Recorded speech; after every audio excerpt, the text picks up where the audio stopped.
Welcome to Bloomington Today. I'm Kaylin Cockrell. Thanks for joining us. Wednesday, May 9th marked a national event for schools across the country. We caught up with one Bloomington elementary school participating in the first ever National Bike to School Day. The U.S. Department of Health and Human Services recommends that children and adolescents get 1 hour or more of physical activity every day. And while many young people are not meeting those standards, at Oak Grove Elementary School, the wheels of change are spinning and rolling right up to the school as students, staff, and families were encouraged to participate in National Bike to School Day. The reason why Oak Grove participates is because the principal loves to bike. That's a big piece. I know that exceptional role modeling, and whether it's the principal, the staff, encouraging healthier lifestyles makes a big difference. And the kids love to do it too. They get to see their friends, their parents, everyone participating in physical activity, and what a difference it makes. This event builds on the popularity of the National Walk to School Day that takes place every October. Principal Yu and his students take part in that annually, and while events like this twice a year may not seem like much, Yu says it's a start. If we focus on 2 times a year and send the message throughout the year, we can keep building that momentum. Already behind me, you'll probably see about 5 or 6 bikes. We're counting on the next hour about 50 to 100 bikes. If you follow today's research, a large portion of that 1 hour per day of additional activity needed for young people can come from getting to and from school alternatively. What we know from the American Pediatric Association, the U.S. Center for Disease Control and Prevention, is that most kids watch between 2 hours and 4 hours of television, computer time, or any video game, otherwise known as screen time when you combine that all. This is also at a time when most kids aren't getting at least 60 minutes of additional exercise outside of their physical education time. So it's critical we look at things like biking to school, walking to school, and going home the same way to get at least 20-40 more minutes into the day. You combine that with a family walk after dinner, boom, we're at the 60 minutes. Communities and schools are using Bike to School Day as the first step to changing community culture and to create alternative options for getting around. We asked a mother of 3 who biked with her kids to Oak Grove Elementary on May 9th if she notices a change in her kids' behavior after being active. They have more energy, they feel their muscles burning when they are exercising. That's cool to hear, because as adults we want the same thing. We have more energy and we do feel our muscles working and our mind is more in tune to what we need to do, and just not so much sluggishness. Beyond the obvious physical benefits, Yu tells us that more bike riders and walkers heading into the classrooms each day will greatly reduce traffic congestion around the schools, which has a direct impact on safety. About 30% of all morning traffic related to parents dropping their kids off at school. If more kids are biking, more kids are walking, it cuts down on traffic accidents, traffic congestion, pollution in the air. Everyone benefits when kids are walking and biking to school, and it feels good too. Bike to School Day was expected to have high participation, and while the national numbers aren't available just yet, Oak Grove Elementary School had more than 75 students join in for the cause, a number that will hopefully continue to grow beyond that event. To keep the word going about National Bike to School Day, visit www.walkbiketoschool.org. Here you can find information on the event history, get tips on biking and walking safety, even map a safe route to your child's school from your home. Bloomington's first interactive kids museum has a new exhibit opening, just in time for summer vacation. The Works Kids Museum moved from Edina to Bloomington in November of last year. This nonprofit organization prides itself in being a hands-on, minds-on learning experience for young people of all ages. And on May 17th, a brand new exhibit opened up, challenging young people through a variety of real-life situations. Engineering is all about making things better, safer, faster, stronger, making things more fun. That's what engineers do, and we want every child to know that they too can make things better, safer, stronger, and more fun. And what this exhibit does is it gives them a taste of engineers through the city, and maybe they decide that maybe they want to go into mechanical engineering or civil engineering. They love making the bridge.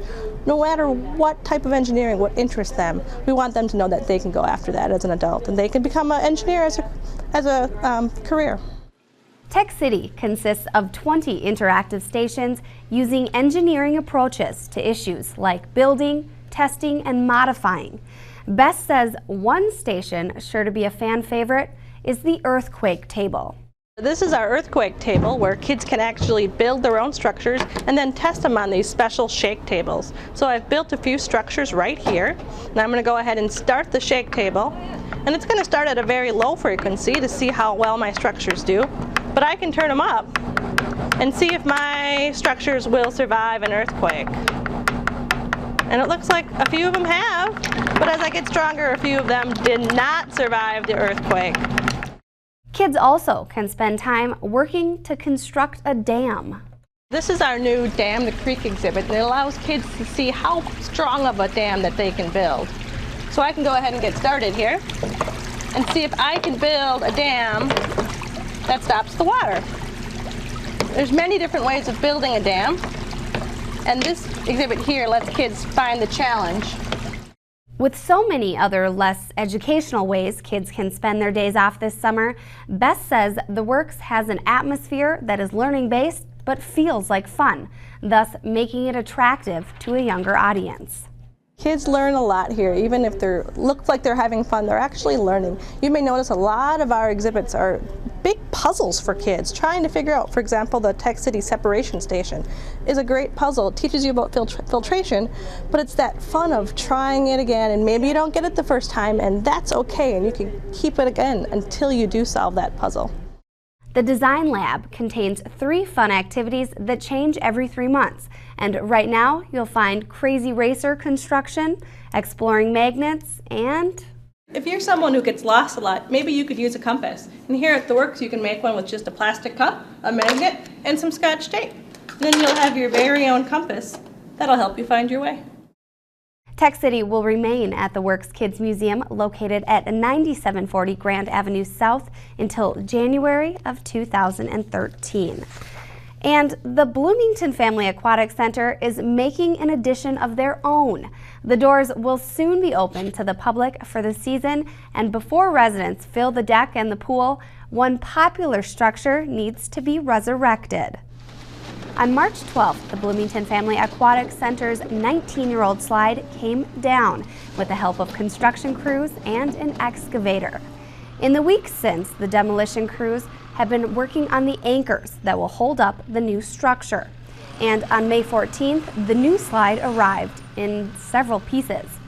When all this is assembled, the Aquatic Center will have a brand new tower, new stairs, and 2 new water slides. When asked why the update was needed, Parks and Recreation Manager Randy Qualley said simply, it was time. It's a natural life cycle of different type of park amenities. That particular slide was about 18 years old. They usually have about a 15 to 20 year life, so it was right about the time where it needed to be replaced. And so the decision was made to go forward and go ahead and do the investment to ensure that we still have a quality experience for people that want to utilize our pool. The Bloomington Family Aquatic Center will open to the public on Saturday, June 9th at 11 a.m. And with the completely renovated bathhouse and now new slides, it's sure to be the summer hotspot in Bloomington. Well, here's a story that doesn't happen every day in Bloomington, but one that should serve as a reminder to residents, especially pet owners. The trails along the bass ponds within the Minnesota Valley Wildlife Refuge are often frequented by residents out getting some exercise while enjoying the wildlife all around them. The area is undoubtedly beautiful, and on May 2nd, one resident got a bit more wildlife than he bargained for after his dog unknowingly disturbed this 2.5-foot alligator in the shallows of the bass ponds. He was walking kind of along the edge of the shore, and this animal kind of hissed and jumped out toward his dog, and that's when he gave us a call and we went down there. Kind of a little bit of disbelief. Heard of animal control dealing with these before, but never in Bloomington, so this was a first for us.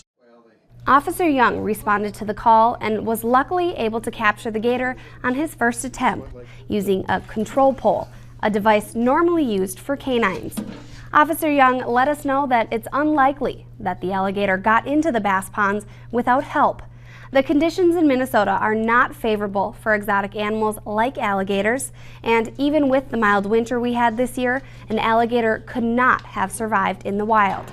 And while an owner has not come forward, Officer Young wants all residents to know this isn't a place for exotic pets. Within the city of Bloomington, animals such as this, which would be considered an exotic animal, are prohibited, and they're prohibited both under city ordinance and state statute. Officer Young contacted the U.S. Fish and Wildlife Service, who then arranged for a local herpologist, that's a person who specializes in reptiles and amphibians, to rehab the alligator and prepare it for its new home, either at a zoo, an educational display center, or another herpology center. And recently, another far less exotic pet found its way into Bloomington's animal shelter. On the April 25th Bloomington Today show, we introduced residents to a female Schnauzer mix. She had been picked up in Bloomington on April 13th and was never claimed by an owner. The Schnauzer was so sweet and had such a loving disposition, city staff was surprised to learn the dog had not yet been adopted. So communications staff reposted social media alerts via Facebook and Twitter, letting residents know the dog was still looking for a new home. And following that social media alert, the kind Schnauzer now has a brand new family. A Bloomington family has adopted the dog and named her Sally, or as the kids in Sally's new family call her, Silly Sally. We spoke with the family who told us that after a recent vet checkup, they are pleased to learn that Sally is in perfect health and just 4 years old. That's exactly the kind of success story we love to hear. If you're not already, be sure to become a fan or follower of the city's Facebook and Twitter pages. There you can learn all about animals available for adoption. You can also learn about city events, construction updates, and so much more. Let's take a short break. When we come back, we'll find out how Bloomington's Noon Rotary did on their recent Shredded event, as well as visit the Spring 2012 Patching Cruise, busy keeping your streets free of potholes. Stay right here.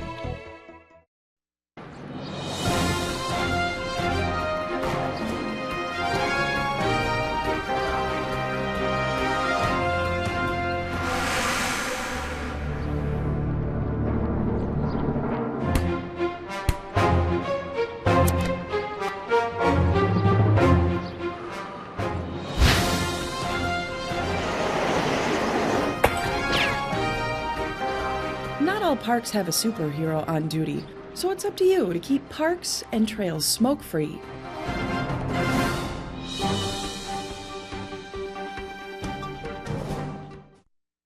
For the trees on our street. At my campground. In my woods. For the trees in my backyard. I promise. Promise.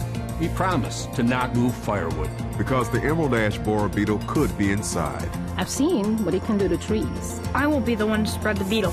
Friends don't let friends move firewood. I won't move it from my backyard to my cabin. Or bring it home from camping. I won't take it here or there. I won't take it anywhere. I'll only buy it where I'm gonna burn it. Or buy it from my local guys. I promise. For the ashwood in my guitar. For the love of the game. The wood stays put. I promise not to spread the beetle. For the trees in my state. In mine. In mine. In mine. In mine. In mine. In mine. In mine. In America. We promise to not move firewood. We have the power to stop the beetle. Join us at stopthebeetle.info.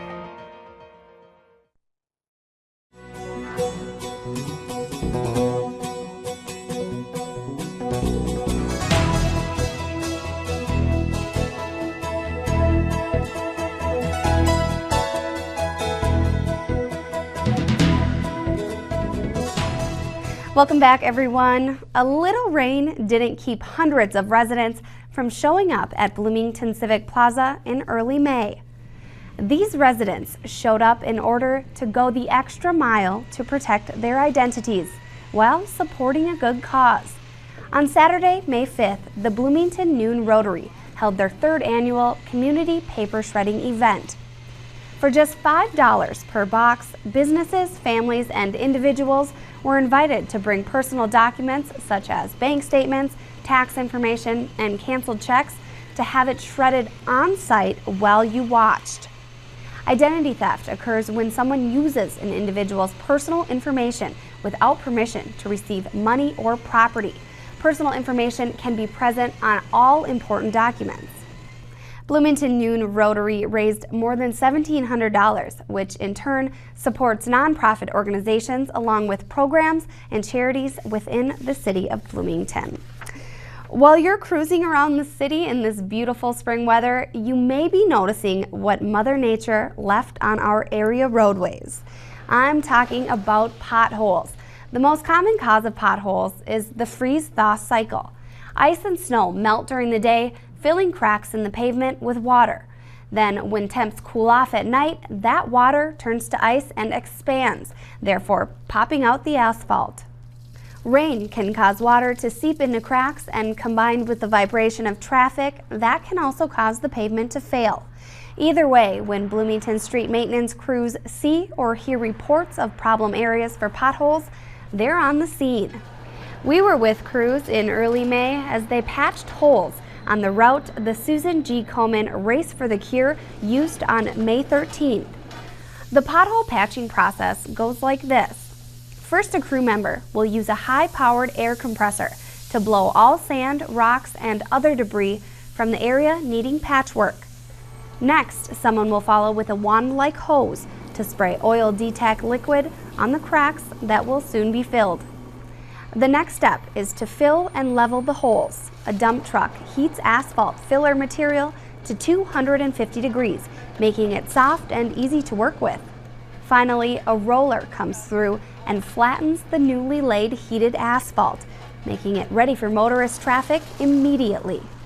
City officials encourage residents to report the location of annoying potholes by using the online Ask the City pothole service request. You can find Ask the City by going to the city's homepage.